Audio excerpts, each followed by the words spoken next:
Paddington, one of London's busiest stations. With peak time trains running every 3 minutes and 40 million passengers travelling through every year, it relies on everyone working together and everything working smoothly. From Paddington Control, a passenger by the name of Sanju. Your mother-in-law is currently on platform 6 and 7. to train dispatchers, Just waiting second now, Bram. All good to go. Thank you. gate line staff, Going away for the weekend. Yes. Come back. That's it. Have a nice time. and the transport police on the concourse, all coordinated from route control.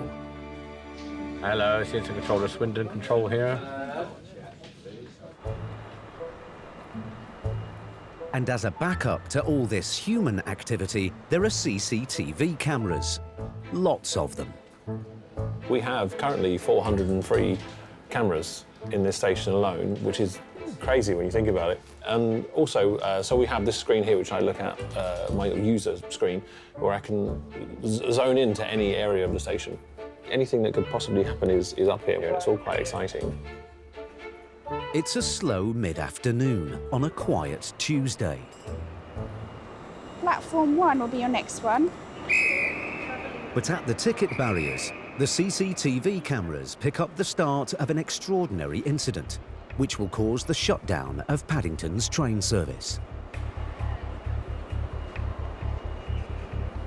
A man seems to be chatting to gateline staff when he suddenly ducks under the ticket barriers and makes his way to platform 10.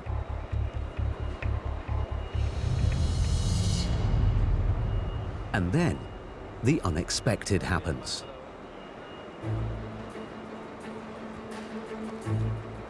Halted to base, we have a passenger on the track, platform 9 and 10.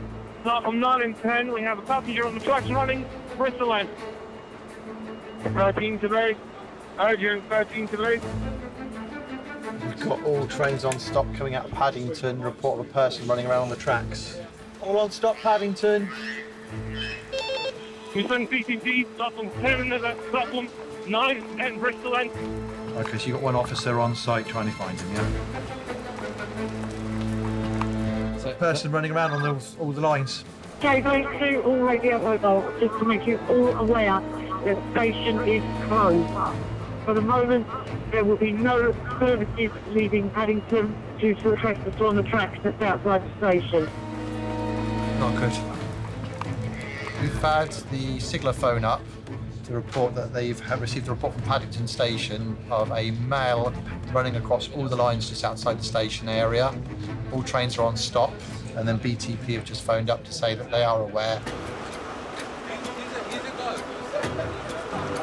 Dispatcher Maz Mahmood is giving chase. So once again, the station is currently closed. Station controller Richard Douglas hadn't even got to his control room desk. Just walking in and someone just said, quick, there's a guy running down the tracks. Yeah, you might have heard on the Hamilton Street line. Guy is running down the tracks right to the end. I was really out of breath myself. It was hard to catch up with him because he's running so fast. And I'm telling him, you need to get off the track, you're going to get killed. So only I had probably like maybe 30 seconds with him, running with him. Then by that time, I run out of platform, and If you look straight down, that's just down by Royal Oak Tube Station. There's a train that's stopped out there and he's probably a couple of 100 yards in front. No one yet knows why the man jumped. Could be him being suicidal, could be a stunt, you don't really know until you've had a word with him and worked things out. Alongside Platform 1, BTP officers are now trying to catch up with the running man, who's heading into the busy and dangerous approach to Paddington, known as the Throat. We've got 5 trains actually held outside the station. And until the tracks are made safe, no one can cross the lines to get to the man. So what we're going to do is BTP are going over there, so they're killing the power. So everything's been stuck on hold.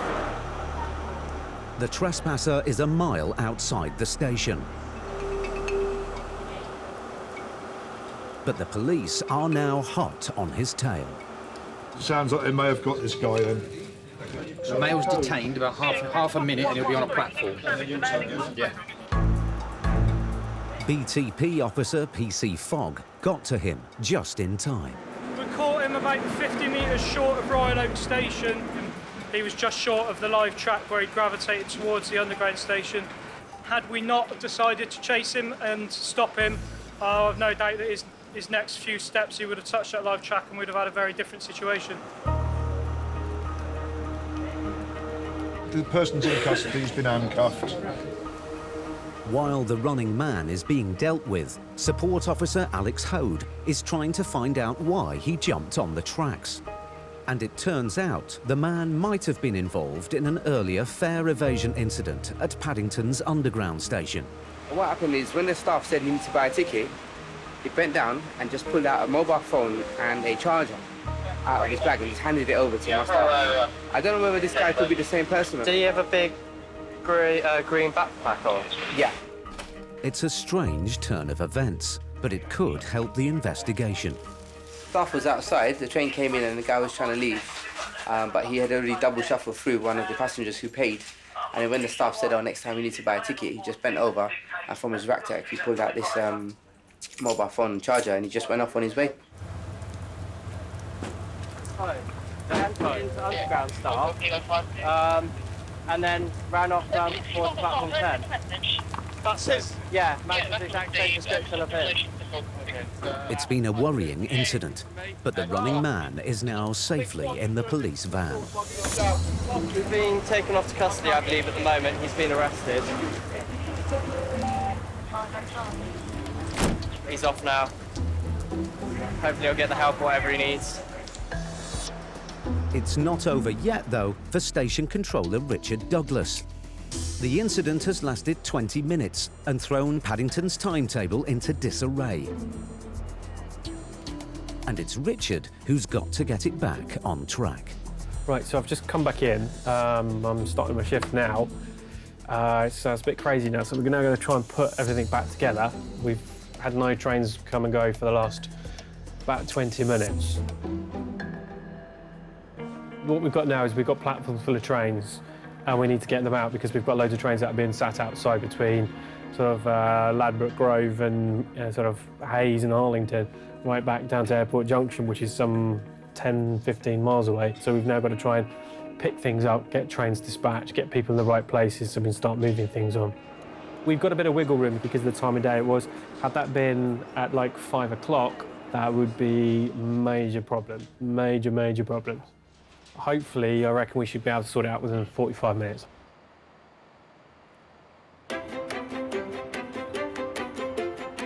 Britain's railway men and women are constantly having to deal with the unexpected. You okay, sir? Yeah. You're right. There's a train due in about 2 minutes, and no one's going to notice you if you're so low down, so you might be best stood up. But today, out on the tracks near Newbury, engineers are getting ready to start works that have been years in the planning. It's the latest stage in an ongoing multi-billion-pound project to electrify all the western route. Senior project manager Kuldeep Sunga is overseeing the works. This is one of the biggest weeks of the programme of electrification. There's a series of a number of big disruptive blockades of work that we're going to be doing over the course of the summer, ready for the introduction of new trains. The engineering teams will have just 4 days and 5 nights to complete the overhead cable work along 16 miles of track before the lines have to reopen again. And the countdown clock has started.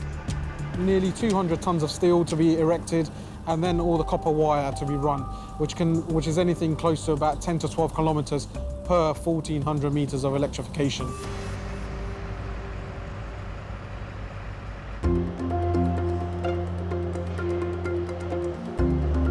With tracks closed for the blockade, Paddington's train timetable has had to be altered. And in the control room, Graham Parker is monitoring its impact on the morning train services. I have a map here of the area where a lot of the work is taking place for the upgrade to Newbury. So where you have POS and then 150, 158, that's where the work's being done. POS means under possession, and 150, 158 are the sort of code numbers for the work being done. And because of this happening, all the trains that usually would go through that area are either replaced by bus services, which is a phrase that no one really likes to hear, or they're being diverted with a different departure time. Quite a stressful morning for the morning commuters.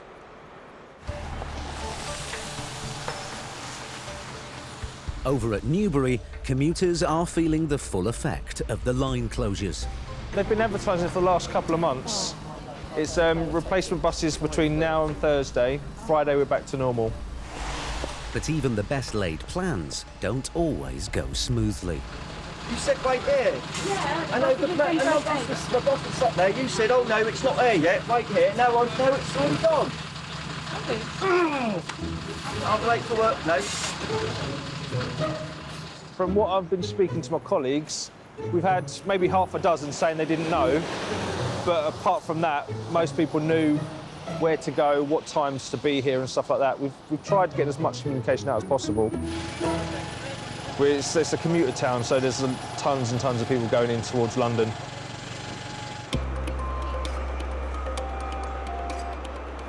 At Paddington... Yeah, but we have an alternate timetable because we have engineering works. Ah, OK.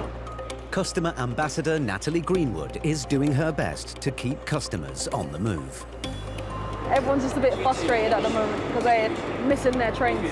Come this side. Maybe late, yeah? No, we're going to get it. 9:27 you're going to get, yeah? I'm going to take you to the help desk and get them to print it for you. If possible. Can you print that for me? Yeah, of course, yeah. Yeah, so your train's on platform 1, now you're going to make it, OK? Yeah. This way, yeah.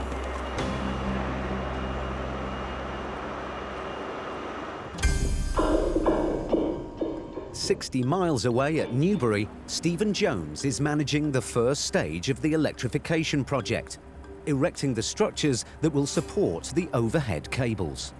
What we're doing here is putting up a basic mast. This is one of the more longer structures to install due to the fact we've got brackets to put on and a strut. So the chair is what they've got up there. That would be one half. They've got another half to go on. So when the two sides are on, that's what supports the weight of the boom, which goes from one structure to the other, which allows to carry the weight of the wires. We're over halfway. We're about 2/3 of the way through it now. It's a bit stressful, with teams working day and night. I just want to lock these two together. Yeah, mate. One's a bit tight, isn't it? Yeah. It's also stressful at Paddington, where the altered timetable is still causing confusion. For all of our customers, it's going to be a bit of a hiccup. So everybody will be questioning and querying as to what on earth's going on, where are we going, why is this new timetable in place, and how much longer it's going to be. All right, just I'm not sure which platform yet. So if you keep an eye on the board, when it's ready, they'll board the number. I haven't travelled down to Penzance. I don't normally use the train. This is the first time, and I'm doing it on my own. So I'm a little bit apprehensive. Penzance. 11:27 is the next one. I've had people ask about the trains that have been diverted. The trains are running earlier than it should be. So 10:35 instead of 11:03, 11:27 Penzance instead of 12:03. So that's quite a shock for them because they expect to come for a train, and then you've been told, no, it's been slightly altered.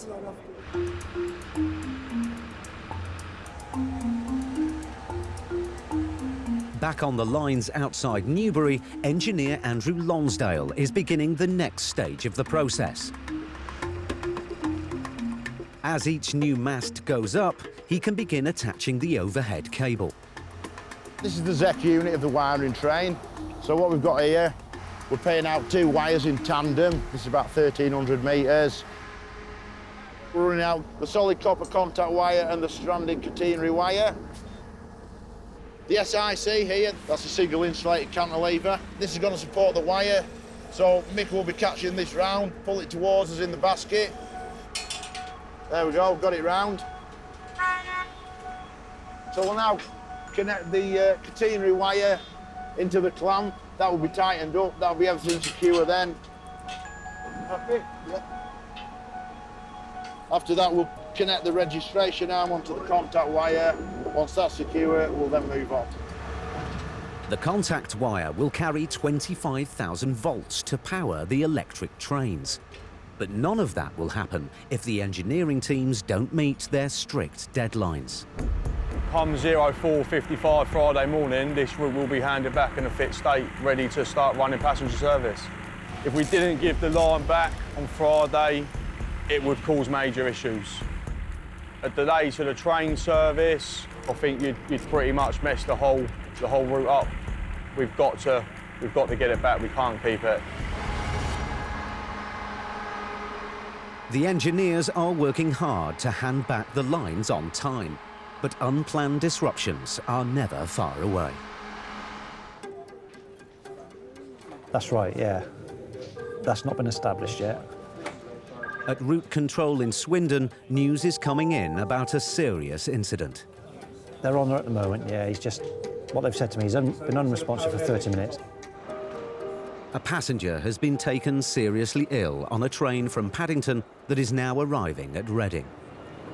Been taken in at Reading, paramedics, BTP, everybody's on site who should be on site. The paramedics are doing the best they can. Reading Station is one of the busiest stations on the network and an important hub station for Paddington. BTP have asked, can we close platforms 10 and 11 so that they have no footfall? Closing 2 platforms will have a major impact on the train service. Just how damaging would it be if we shut platform 11 and 12? Just tell them to do it. Yeah. Rail staff at Reading are clearly dealing with more than an ill passenger. It's turning into a major medical emergency. There was an elderly person who was taken ill on a train.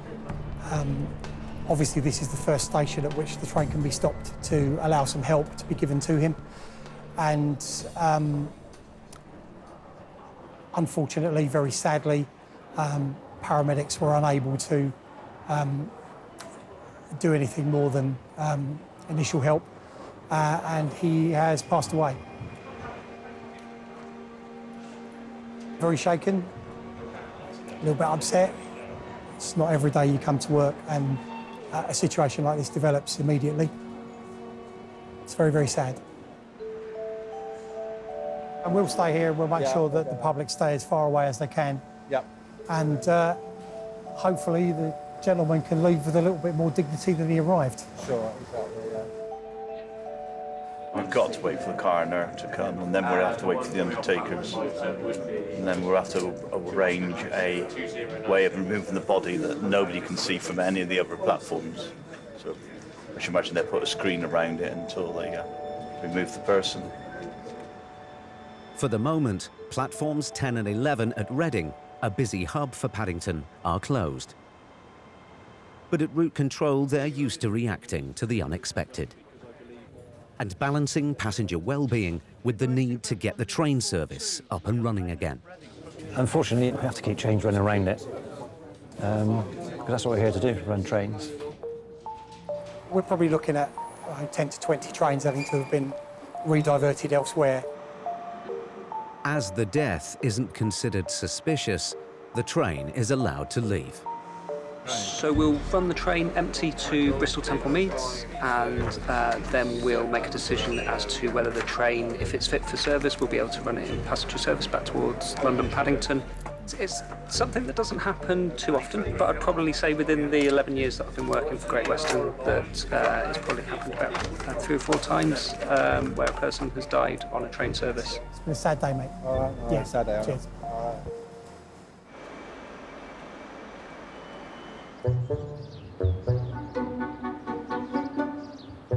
At Newbury Station, the platforms are deserted for a different reason.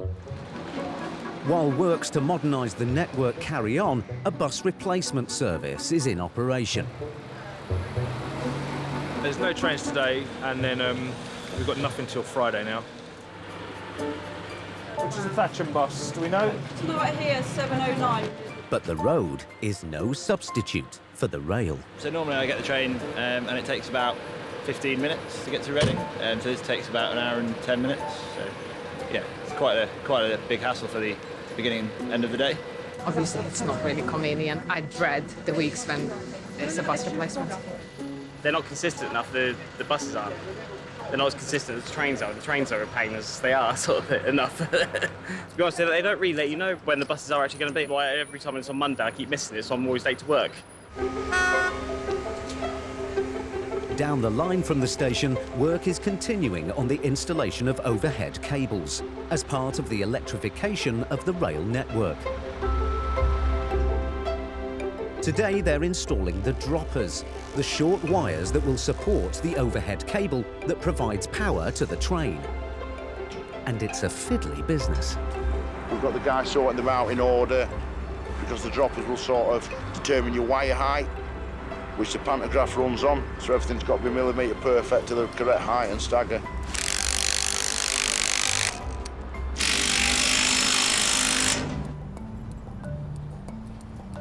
Once everything is in place, it's time to winch the cable to a specific tension, dependent on the air temperature and the length of the wire.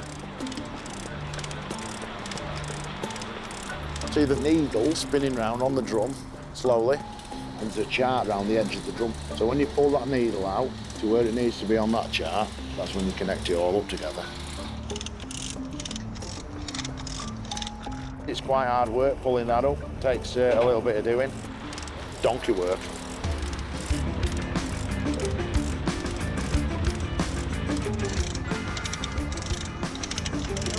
Down there.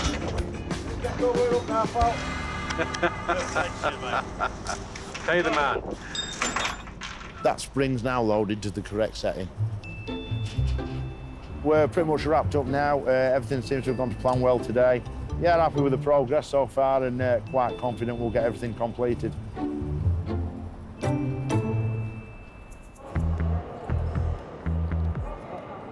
But at Paddington, it's not running quite so smoothly.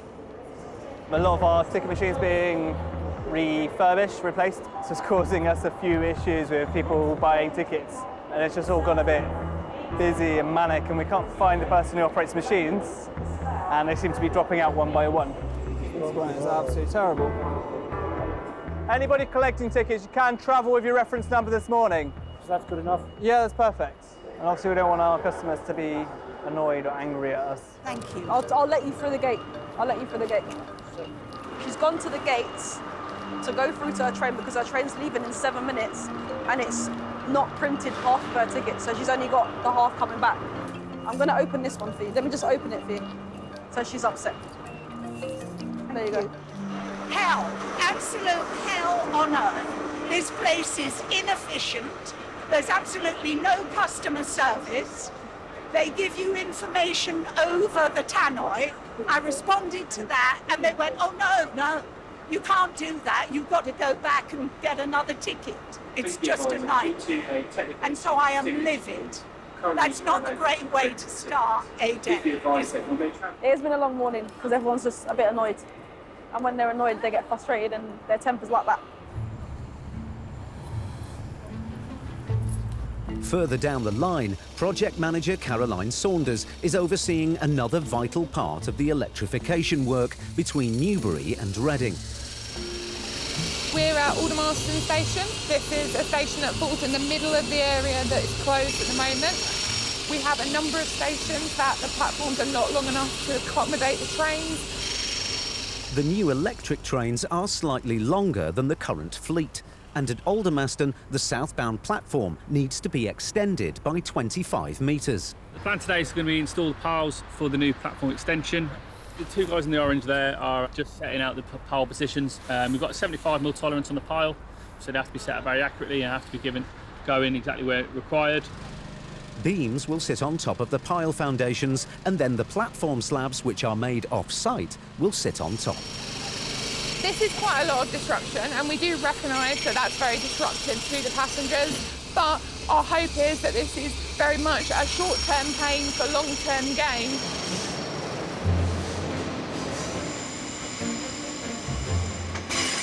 This is what the multi-billion-pound electrification of the network is all about.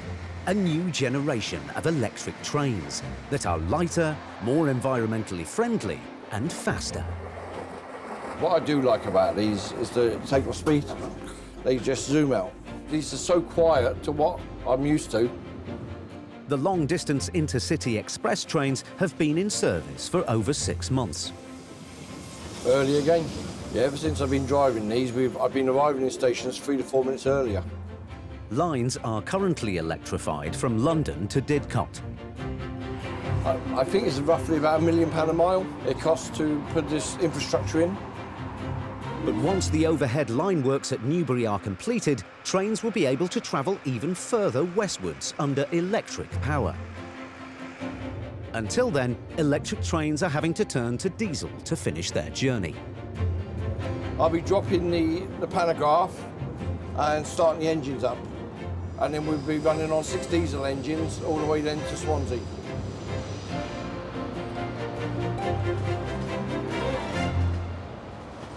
Bridge Stroke Kingway. Kingway? Yeah. On the railway, unplanned disruption is never far away. There's a lorry that's gone through it and parked down the road, so he's got some visual damage to his vehicle. Mobile Operations Manager Peter Kidd is dispatched to investigate. And it's not the first time this particular bridge has been hit. Right, off to Paddington, Kingway Bridge, which after White House Bridge in Swindon is probably the most struck bridge that we've got in the Swindon area. Basically, we just go there, check the structure of the bridge to make sure that everything is still intact, that it haven't caused any problems for the trains with the rails. It can offset the tracks slightly if it's hit hard enough. Police officer friends. Coming down the main road to the bridge, this is what we found with the lorry here. So the police are here and they're now interviewing the driver. It's not unusual with these ones, so they just seem to ignore the height signs in their vehicles and decide they're going to get under the bridges, and they don't always manage it. All right, can I just get a picture of your height sign, please, mate, if that's all right? Yeah. Height sign is 14 foot, which is exactly what the bridge is.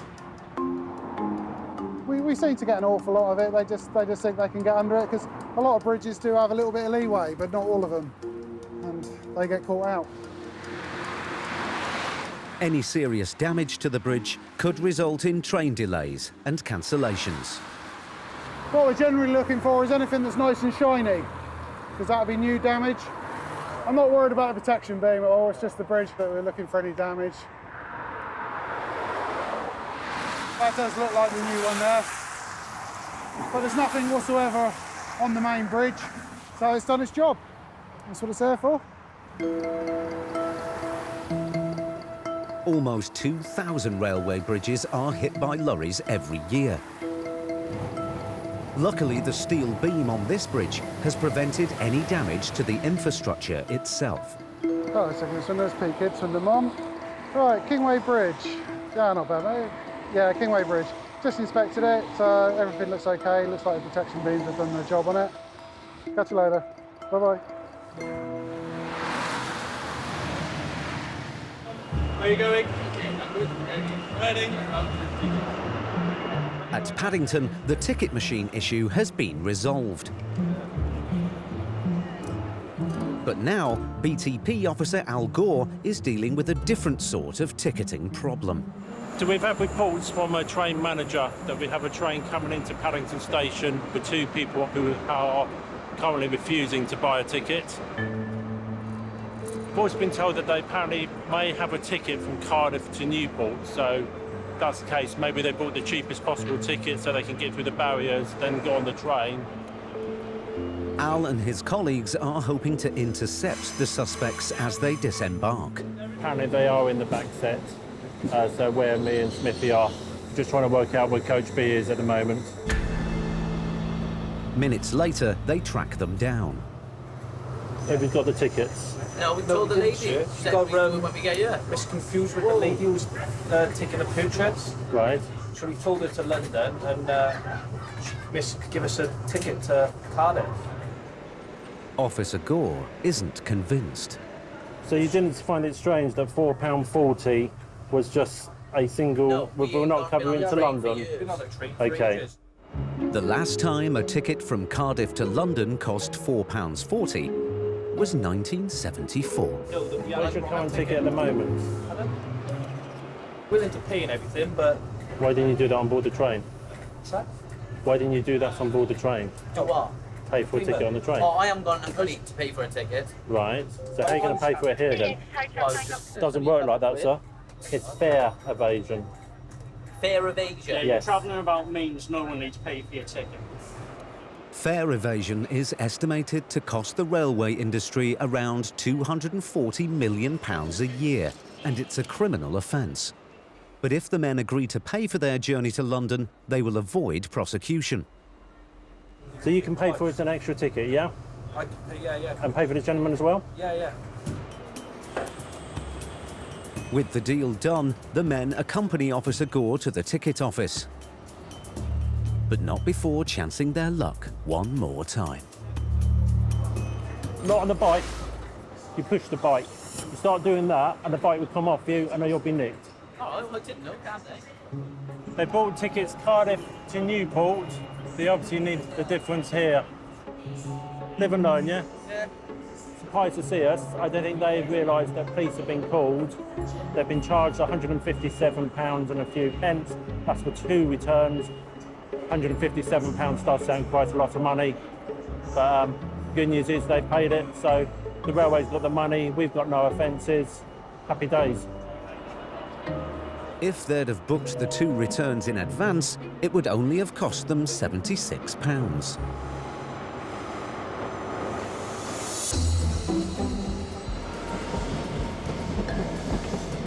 With the overhead lines work completed and the Newbury blockade over, Paddington can get back to its regular schedule, which includes the weekly fire alarm test.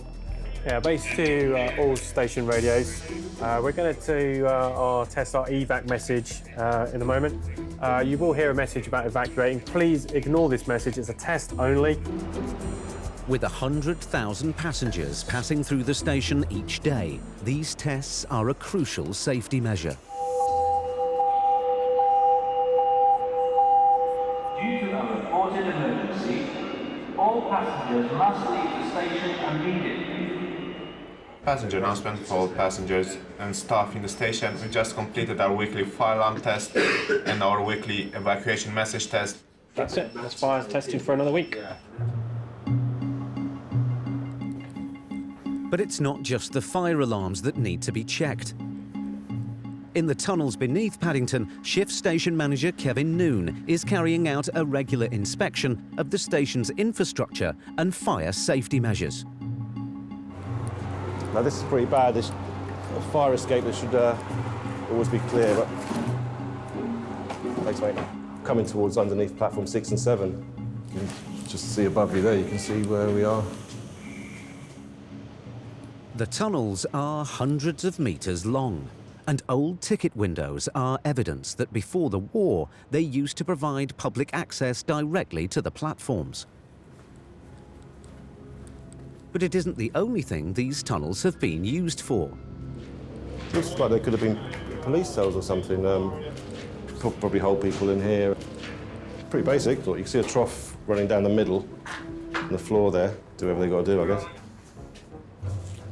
But there's quite a few posters around as well, which is unusual. I think that some of them are dated from the 1950s. Football Monthly, April 1956. Pretty noisy as well, isn't it? The train goes over. There's also evidence of another more recently discontinued function. 2 conveyor belts, which used to transport passengers' luggage onto the trains to Heathrow. The bags had come along here and gone to the Heathrow Express. It used to be in operation until probably about 10 years ago. Today, it's home to fire safety features such as the station's sprinkler system. Put in probably about 2 or 3 years ago. It was quite an impressive setup, I think. But the tunnels also house much of the station's electrical equipment. If a fire started here, it could spread within seconds. So Kevin is looking for any exposed gaps that flames and smoke could pass through. That's a really good example of somewhere that needs to be looked at pretty quickly. It wouldn't hold back fire, it wouldn't hold back at all because it just goes straight through. While Kevin continues his inspection below ground, above him in the control room, Graham Parker is dealing with a real fire emergency. You make your way over to Wasabi. We have a fire alarm activation in Wasabi, one of our restaurants in the station. Hang on a moment. A smoke detector has gone off, and this in turn has activated the station fire alarm. It's a device which is very close to where they cook, so good chance that it's just come from that. The alarm triggers a countdown clock, which means in just 6 minutes, the station will be automatically evacuated. I turned the alarm off to the crowd, so it's not worrying anybody out there. I've got the cameras on in the area, there's no one panicking, and I've sent a member of staff over there. But time is starting to run out. As you see, it's 2 minutes and 40 now, and that's how long we've got until the station will automatically go into evacuation. Luckily, a few seconds later, station staff identify the cause of the problem. And it's nothing more than a flash in the pan. Base to Alpha 2. Go ahead. Apparently they're going to tofu in the microwave. One of our network rail staff has told us it's actually burnt tofu that has set off the fire alarm. Super burnt tofu. I'm going to isolate that device so it means that it won't activate again, at least for the meantime. Dinner may be ruined, but after recent worrying and unplanned events, this time, fortunately, there's no cause for alarm. This clock has gone back to 6 minutes, which means it's all good, it's totally reset. And that device is isolated, meaning that it will not go off again. When it comes to the fire alarm, you need to be totally calm and cool, being that if it goes into evacuation, you think of the hundreds of people, or sometimes thousands that are on the station at one time. You don't want to cause panic among those people, so we don't want any panic. All calm.